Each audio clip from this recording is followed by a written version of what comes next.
Hola amigos, un gusto saludarlos, estar nuevamente juntos para continuar creciendo y alimentando nuestro desafío, restaurados en Cristo. Gracias por permitirme acompañarlos. Aquí el pastor Bruno Razo, que quiere llegar a cada uno de ustedes, no solo como un pastor, tu pastor, sino también como un amigo, como un hermano necesitado juntos de ser restaurados en el Señor.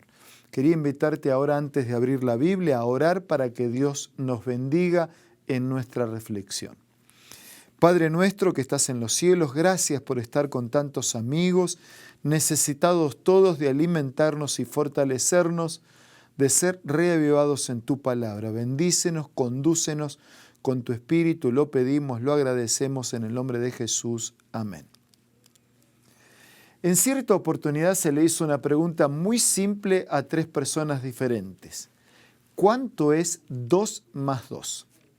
El primero, con una precisión matemática, dijo 2 más 2 es 4. El segundo, con una precisión estadística, dijo 2 más 2 es un número que se encuentra entre 3 y 5. Y el último respondió de esta manera. Usted, ¿cuánto quiere que sea 2 más 2? Cualquier número, ¿qué respuesta? Lo que quieras. Nuestro mundo parece moverse de esta manera. Algunos hacen de lo absoluto una cuestión relativa y otros de lo relativo lo hacen absoluto. Hubo un momento muy importante, así, un momento muy específico en el diálogo entre Cristo y Pilato. Ese momento está registrado en la Biblia, entre otros lugares, en San Juan capítulo 18. Y en el capítulo 18 dice, versículo 37, le dijo entonces Pilato, ¿eres tú rey? Respondió Jesús, tú dices que yo soy rey. Yo para esto he nacido y para esto he venido al mundo, para dar testimonio de la verdad. Todo aquel que es de la verdad oye mi voz. O sea, él era rey, pero entonces, ¿y qué pasaba con el rey de Pilato y el reinado terrenal al que Pilato respondía? Había otro reinado en juego y había otro rey. Y Jesús dice, yo vine para dar testimonio de la verdad. Esa pregunta de Jesús trabajó, ese comentario, esa afirmación de Jesús, trabajó en la mente de Pilato, en la mente inquieta de Pilato. Y entonces Pilato pregunta, ¿y qué es la verdad? Parece que esa pregunta ha golpeado a los hombres y mujeres a través de todos los tiempos. ¿Qué es la verdad? Depende de quién responde. ¿Es 4? ¿Es un número entre 3 a 5? ¿O es cualquier número? ¿Es así que se hace la verdad? ¿Cada uno define qué es verdad? ¿Cada uno define cuántos centímetros tiene un metro o ya está definido y todo metro tiene 100 centímetros? Cuando queremos definir la verdad por nuestra propia cuenta, nos puede pasar lo mismo que le pasó a Pilatos. El relato bíblico continúa de esta manera. Y dijo Pilato, ¿qué es la verdad? Y dicho esto salió otra vez a donde estaban los judíos y les dijo, yo no encuentro en él ningún delito, pero ustedes tienen la costumbre de que les suelte un preso y así llegó al momento en que entre Cristo y Barrabás la multitud prefirió a Barrabás. Pero la pregunta sigue golpeando, ¿no? ¿Qué es la verdad? ¿Qué es la verdad? Si nosotros vamos unos versículos, unos capítulos anteriores al 18, específicamente el capítulo 14, leemos lo siguiente, 14:6. Jesús dijo, yo soy el camino, la verdad y la vida. Nadie viene al Padre si no es por mí.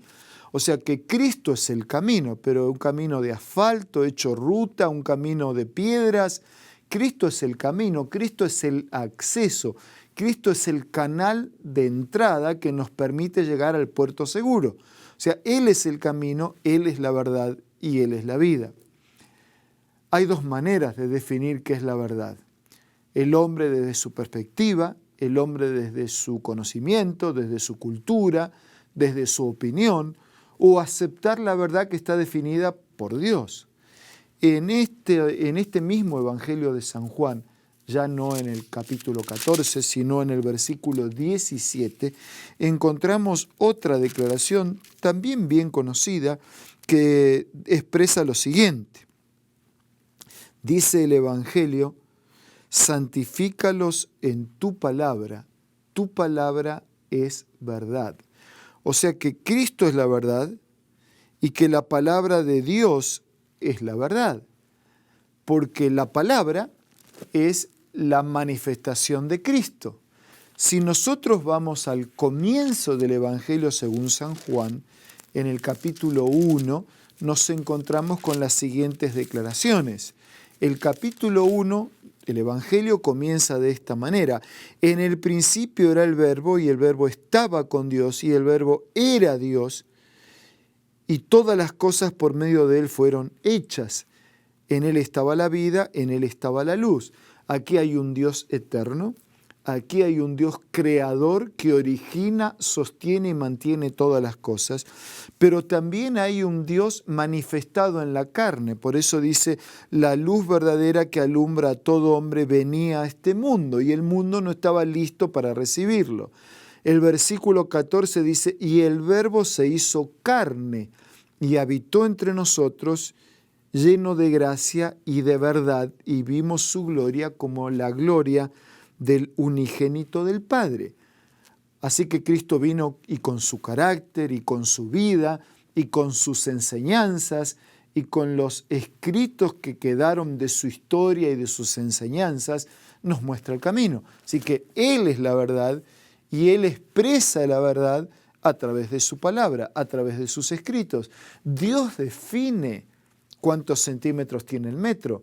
Fue Dios quien escribió con su propio dedo los 10 mandamientos, por ejemplo. O sea, Él define los mandamientos, no tenemos que definir nosotros. Si nosotros tuviéramos que definir los mandamientos, cada uno tendría los suyos, sin importar si afecta, ayuda o complica al vecino. Y la cantidad también sería diferente. Pero Él los definió. La palabra de Dios es pan vivo que desciende del cielo. No está en nosotros hacer el pan.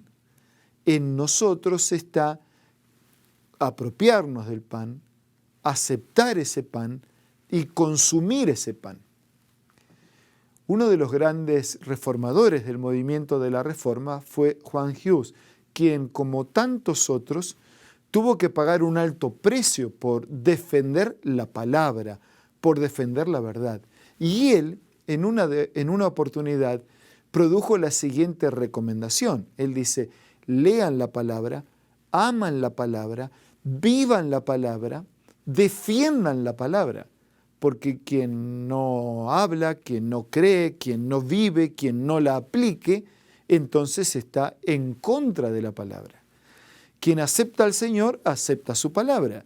Y el Señor, a través de su palabra, nos muestra un camino de verdad. Por eso el Señor define lo que es pecado.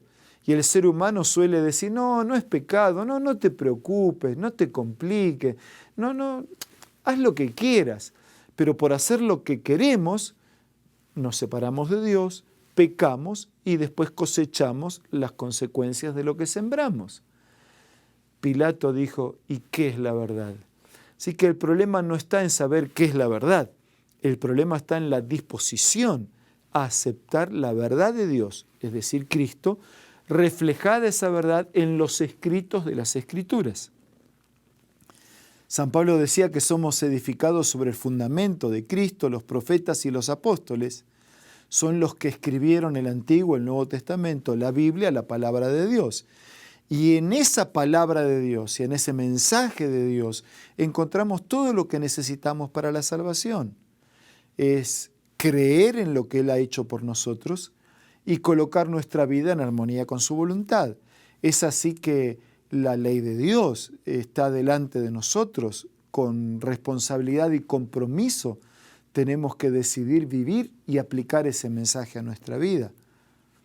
Es así que el sábado, uno de los mandamientos que nos recuerda a Dios como creador y que al respetarlo adoramos y reconocemos al Señor como nuestro creador, es parte de esa verdad que Dios nos ha revelado.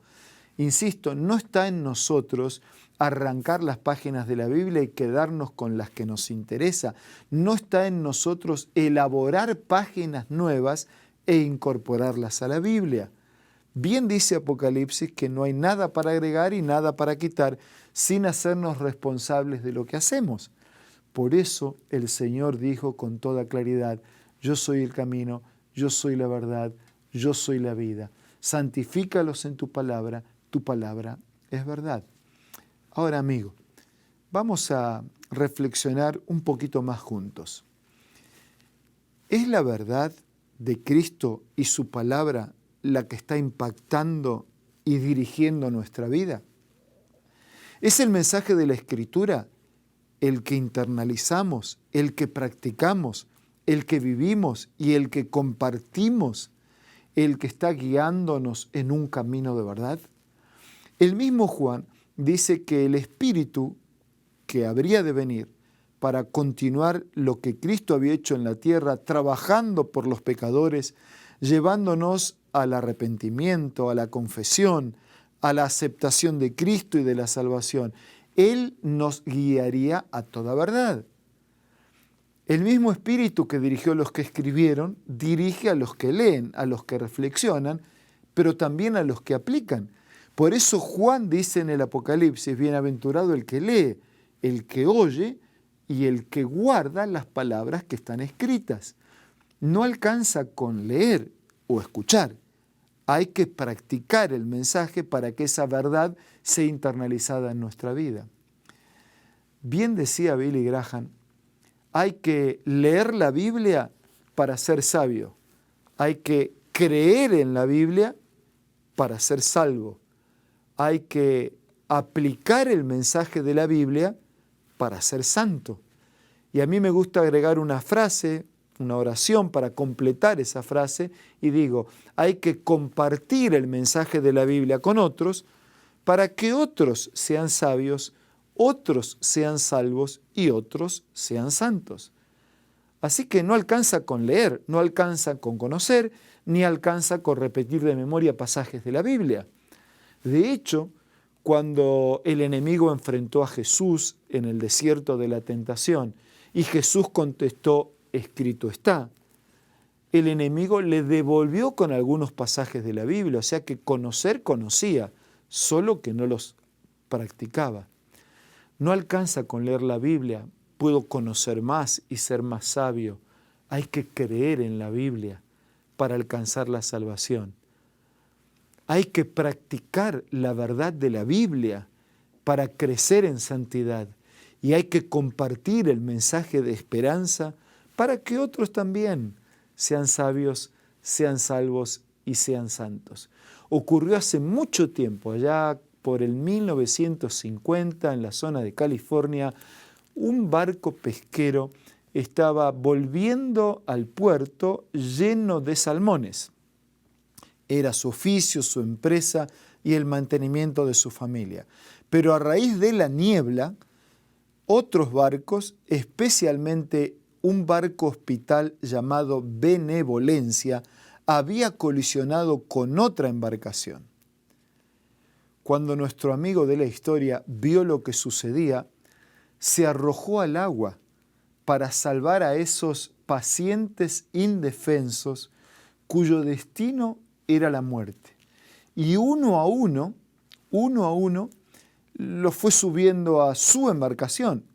Pero llegó un momento que se complicó el tema, ¿no? Porque había que decidir entre salmones o vidas. Y uno puede decir, no hay por dónde perderse, hay que seleccionar la vida. Y eso hizo. Él fue arrojando uno a uno sus cajones al agua, que eran el medio de su sustento. Y en su lugar fue llenando el barco de 70 pacientes restaurados, recuperados de la posibilidad y proximidad de su muerte. El enemigo ha hecho que nuestras vidas colisionen en nuestras ideas propias, en nuestros pareceres personales, pero si queremos salvar nuestra vida y la vida de otros, tendremos que arrojar al agua los salmones de nuestras opiniones, de nuestro parecer, de nuestros vicios, de nuestros fracasos, de nuestra verdad, y quedarnos con la verdad única y verdadera que proviene de Dios y su palabra. Jesús es el camino, la verdad y la vida. Vino a esta tierra y a este mundo para que pudiéramos vivir y vivir para siempre. Se despojó de su divinidad. Dejó de actuar y de ser Dios para asumir nuestra naturaleza humana pecaminosa y rescatarnos y restaurarnos del pecado. Tal vez haya algo en tu vida, algún salmón de ideas propias, de pensamiento propio, que tendremos que dejar a un lado. Dejar a un lado mi parecer para quedarme con el parecer de Dios. Dejar a un lado mi palabra para quedarme con la palabra de Dios. Todavía la pregunta de Pilato sigue en el aire. ¿Qué es la verdad? Ahora que sabes, sigue la verdad. Vive la verdad. Ama la verdad. Sigue al Señor. Sigue su palabra. Si alguno de ustedes tiene que tomar una decisión, hágala en este momento. Si esa decisión tiene que ver con venir a Jesús, venga en este momento. Si tiene que ver con volver a Jesús, vuelva en este momento. Si tiene que ver con tomar la decisión de estudiar la Biblia, decida en este momento. Si tiene que ver con prepararse para un bautismo futuro, decida en este momento. Si tiene que ver con volver definitivamente al Señor y a la iglesia, este es tu momento. Deja a un lado los salmones y quédate con Cristo, con su verdad, con su palabra y con vidas recuperadas y restauradas para la eternidad. Ahora permíteme orar. Padre nuestro que estás en los cielos, en este momento oro por todos nuestros amigos y hermanos, por sus decisiones, sus luchas, que podamos no solamente descubrir, percibir, tener claro qué es la verdad y cuál es el camino de la verdad, pero que no solo conozcamos, percibamos, entendamos, sino que vivamos, que practiquemos, que apliquemos, que podamos seguir ese camino, esa verdad y esa vida que es Jesús, ser santificados en tu palabra y juntos prepararnos para compartir contigo la eternidad. Abraza a todos nuestros amigos. Te pido, te agradezco todo sin merecer nada. En el nombre de Jesús. Amén y amén. Junto con el abrazo de Jesús te dejo el mío también, con respeto, con cariño. Dios te bendiga junto a los tuyos.